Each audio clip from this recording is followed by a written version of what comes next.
Dan saudara, kini kita memasuki segmen Dialog Jawa Barat hari ini.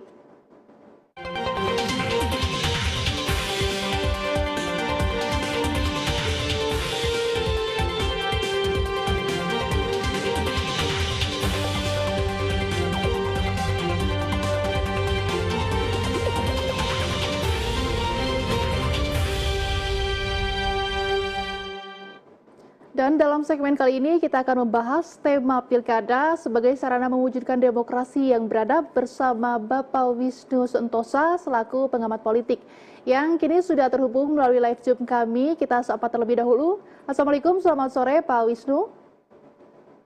Waalaikumsalam warahmatullahi wabarakatuh. Selamat sore. Ya, apa kabar Pak? Alhamdulillah, baik, damang. Ya, sebelumnya kami ucapkan terima kasih sudah mau bergabung bersama kami di Jawa Barat hari ini dalam segmen dialog kali ini, Pak. Pak, mengenai Pilkada, sarana mewujudkan demokrasi yang beradab. Ini bagaimana, Pak, melihat arti penting Pilkada dalam mewujudkan demokrasi? Siap. Ini kan keywordnya adalah demokrasi dan Pilkada ya, Mbak. Demokrasi sendiri ditemukan abad ke-6 sebelum Masehi. Kemudian berkembang pada abad ke-18, yaitu ada fenomena revolusi Prancis, revolusi Amerika, kemudian berkembang jauh lagi lebih besar, mendunia, masuk ke seluruh negara berkembang pada abad ke-20, pasca Perang Dunia I, pasca Perang Dunia II, pasca runtuhnya Turki Utsmani, dekolonialisasi dan seterusnya. Nah, Indonesia sendiri kita udah sepaham nih, bahwa demokrasi ini yang paling cocok. Kita tidak mau sistem monarki, kita tidak mau dinasti, kita maunya adalah demokrasi.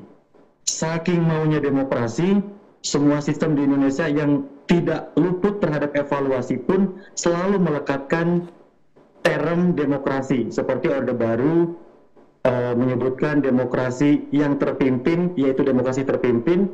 Kemudian Orde Lama, demokrasi terpimpin. Kemudian Orde Baru, demokrasi Pancasila, kemudian reformasi ya dengan gagasan demokrasi yang terbuka, pemilihan langsung. Nah, demokrasi ini kan memiliki prinsip-prinsip yang luar biasa, Mbak. Prinsip keadilan, kesetaraan, prinsip keterbukaan. Juga yang tidak kalah penting adalah prinsip partisipasi politik. Partisipasi politik ini ejawantahnya adalah hak untuk memilih dan hak untuk dipilih. Nah, mekanisme untuk dipilih dan memilih, salah satu di antaranya adalah proses pemilihan langsung ataupun pilkada yang sekarang ini sedang digelar.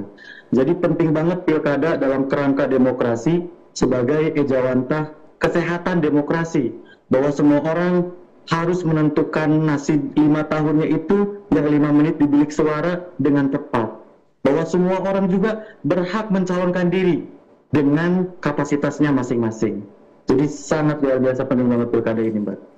Ya, luar biasa sekali, Pak. Kata demokrasi memang dirasa sakral begitu ya, Pak. Nah, sejauh ini apa yang masih menjadi permasalahan dalam perwujudan demokrasi tersebut, Pak? Siap. Dari banyaknya masalah-masalah pemilu dan pilkada, salah satu yang sampai hari ini belum usang dibicarakan dan harus kita sama-sama cermati, itu adalah fenomena money politik, Mbak. Ini money politik ini luar biasa. Dan kadang-kadang kalau kami melihat hal-hal tertentu ini tidak bisa dilakukan oleh pendekatan negara semata. Dalam hal ini ada ad hoc, Bawaslu, dan seterusnya. Tapi harus ada kesadaran dari masyarakat, dari civil society, dari akademisi, dan semuanya stakeholder dalam konteks negara. Seperti itu. Ya, Salah satu contoh, Mbak. Salah satu contoh. Dalam konteks akademisi, banyak menyebutkan bahwa money politik itu bukan hanya sekedar pertukaran uang untuk dipilih.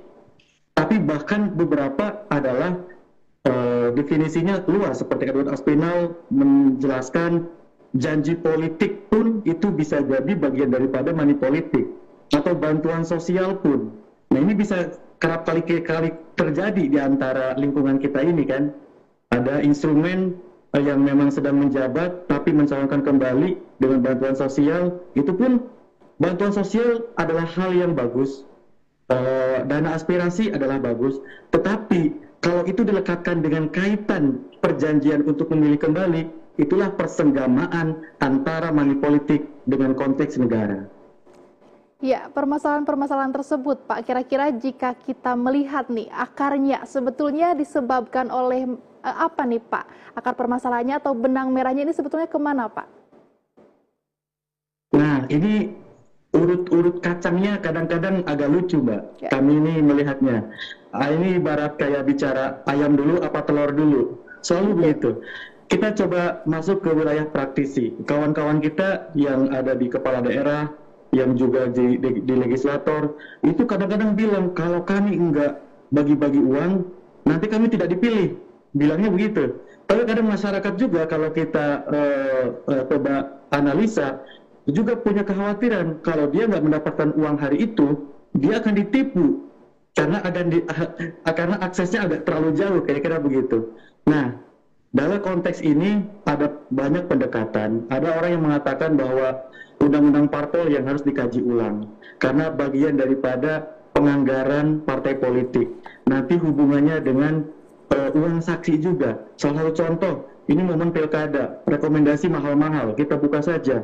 Nah, salah satu biaya dari rekomendasi ini kan sebagiannya adalah untuk membiayai saksi-saksi partai, ya kan? Ya. Ada juga yang punya kajian bahwa salah satu permasalahan ini juga dari sisi kelembagaan penyelenggaraan pemilu gitu. Contoh pilkada sekarang, bayangkan saja 27 bulan sekarang ini pendaftaran, 2 bulan lagi itu sudah langsung pencoblosan.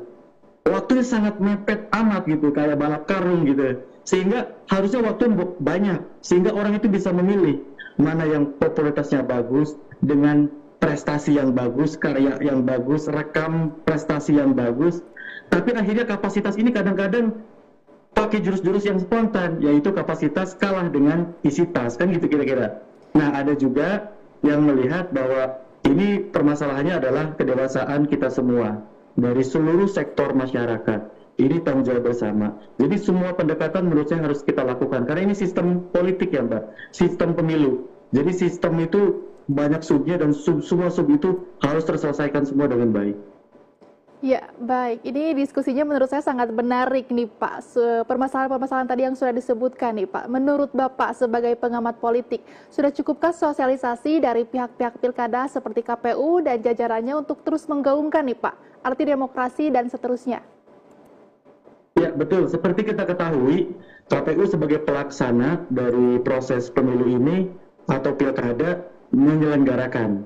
Kemudian Bawaslu ad hoc negara untuk memantau proses sehatnya demokrasi ini. Sebetulnya dalam nomenklatur negara ada yang disebut dengan pengawasan partisipatif, dan ini seringkali dilakukan langsung oleh Bawaslu. Nah, tinggal bagaimana pengawasan partisipatif tersebut ini harusnya menjadi moral force, menjadi nilai-nilai dasar, sehingga semua orang tahu bahwa ini itu bukan hanya sekedar seremonial semata, tapi menjadi moral force, menjadi kewajiban, menjadi pengetahuan dasar semua individu bahwa pemilu akan dilaksanakan. Ini menyangkut 5 tahun ke depan.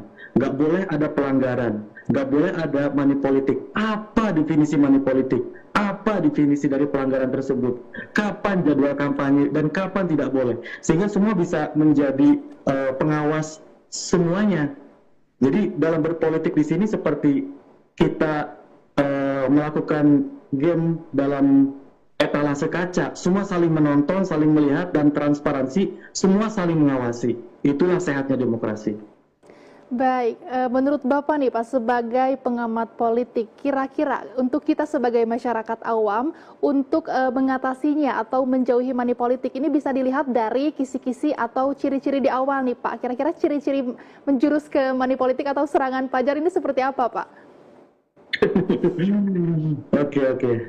Kita lihat substansi dari money politik yang ada dalam undang-undang. Ya. Intinya adalah proses pemberian uang ataupun barang yang kemudian dengan ada ikatan untuk tidak memilih atau untuk memilih. Nah, jadi ikatan itu yang harus diidentifikasi gitu. Dari sisi waktu tertentu. Kalau di undang-undang pemilu, di undang-undang pilkada kan beda lagi, Mbak. Di undang-undang pemilu bahkan lebih spesifik sasaran targetnya, karena sudah diidentifikasi. Biasanya money politik ini adanya di hari tenang, kemudian di hari H. Maka undang-undang pun sampai masuk ke ruang itu gitu. Nah, di pilkada, undang-undang pilkada ini sepertinya kurang menyasar sampai ke target timing tersebut gitu. Ya, baik. Cukup menarik nih Pak menurut saya. Lalu himbauan Bapak terhadap masyarakat dalam menghadapi pilkada mendatang nanti harus seperti apa Pak himbauannya? Keseluruhan Pak, tidak hanya money politik atau serangan pajar, tapi himbauan mungkin dalam pemilihan, proses pemilih atau pra pemilih. Bagaimana nih kita melihat sosok pemimpin 5 tahun ke depan itu harus seperti apa Pak? Yang pertama tentu karena ini kembali lagi ke kedaulatan rakyat, hak dipilih dan hak untuk dipilih, ya.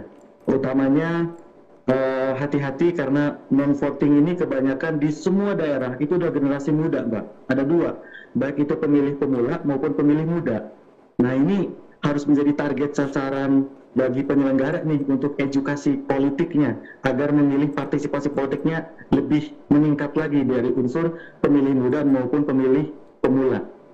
Nah, yang kedua, tentu bagi masyarakat umum, kita harus bisa sandarkan tanpa apapun itu, dengan hati nurani kita, mana pemimpin yang paling layak, yang menurut versi kita masing-masing lebih berprestasi, lebih dibutuhkan di lokusnya masing-masing. Tentu, tiap daerah beda juga kebutuhannya. Dan ini dikembalikan kepada moral force dari setiap individu manusia Indonesia.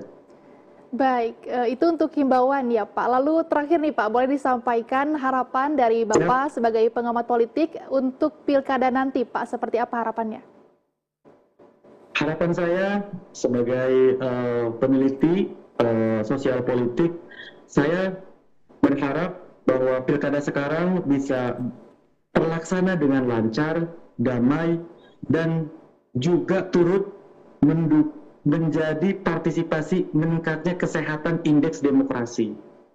Nah, indeks demokrasi ini tentu akan makin sehat ketika penyelenggaranya sehat, peserta pemilunya juga sehat, dalam arti bermain politik dengan baik, dan masyarakatnya juga sehat, dewasa berpolitik, sehingga kita semua sama-sama memakai moral force sebagai warga negara menggunakan hak politiknya. Baik, luar biasa sekali Pak. Terima kasih Pak Wisnu Sentosa sebagai pengamat politik sudah mau bergabung bersama kami Pak, membagi informasinya di sini. Mudah-mudahan pilkada tahun ini benar-benar sesuai dengan harapan kami ya Pak, bisa menjadi sarana untuk mewujudkan demokrasi yang beradab. Terima kasih Pak, sukses dan sehat selalu. Amin. Waalaikumsalam.